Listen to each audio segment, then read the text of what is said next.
ये देश के यशस्वी प्रधानमंत्री जी द्वारा लेकिन आपका पुराना सोना भारत की नई ताकत। इस साल तनिष्क लेकर आया है एक अनोखी पहल, तनिष्क गोल्ड एक्सचेंज, जहां आप अपने पुराने सोने को नए गहनों में बदल सकते हैं, वो भी बिना किसी डिडक्शन के। तनिष्क गोल्ड एक्सचेंज अब वैशाली नगर अजमेर में उपलब्ध है। सरदार वल्लभ भाई पटेल जी की 150वीं जन्म जयंती के उपलक्ष्य में भारत सरकार के युवा मंत्रालय द्वारा यूनिटी मार्च के साथ में यात्राएं निकाली जा रही हैं। जो गंगा प्रवाह यात्रा है, वो यमुना प्रवाह यात्रा और नर्मदा के साथ में कावेरी, ये 4 यात्राएं अलग अलग स्थानों से निकलकर के केवड़िया जाने वाली हैं।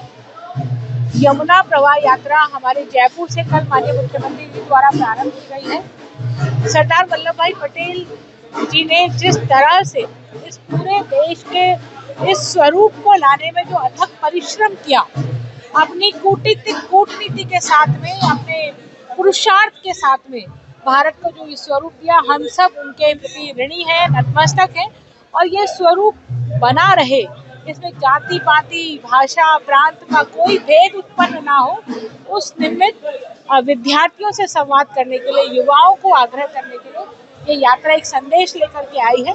इस संदेश को हमने जन जन तक पहुंचाने का कार्य किया है।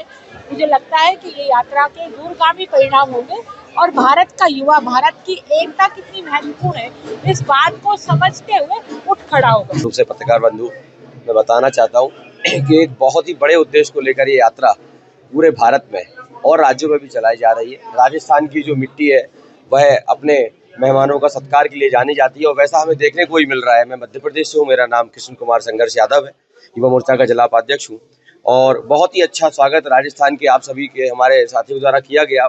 इस यात्रा के मूल में केवल सबसे बड़ी बात जो है वो ये है कि जैसे सरदार पटेल चाहते थे, जब उन्होंने 562 रियासतों को, जब देश खंड खंड हो रखा था, अंग्रेजों ने हमारे देश को खंड खंड करके छोड़ के चले गए थे और कोई रास्ता हमको दिखाई नहीं दे रहा था, तो सरदार पटेल ने वो दीपक जलाने का काम किया। 562 रियासत, साम दाम दंड भेद करके एक भारत बनाने का जो काम किया, उस भारत को भी अब अगर विश्व गुरु की जो है परिकल्पना है उसको ले जाना है, सरदार पटेल के सपनों का भारत अगर हमको बनाना है, उन सपनों को पूरा करने के लिए हमारे देश के प्रधानमंत्री यशस्वी नरेंद्र मोदी जी ने एक बहुत ही गौण उद्देश्य और के साथ इस यात्रा को प्रारंभ किया है कि अलग अलग हमारे देश में 100 किलोमीटर भाषा, वेशभूषा और खान पान सब बदल जाए।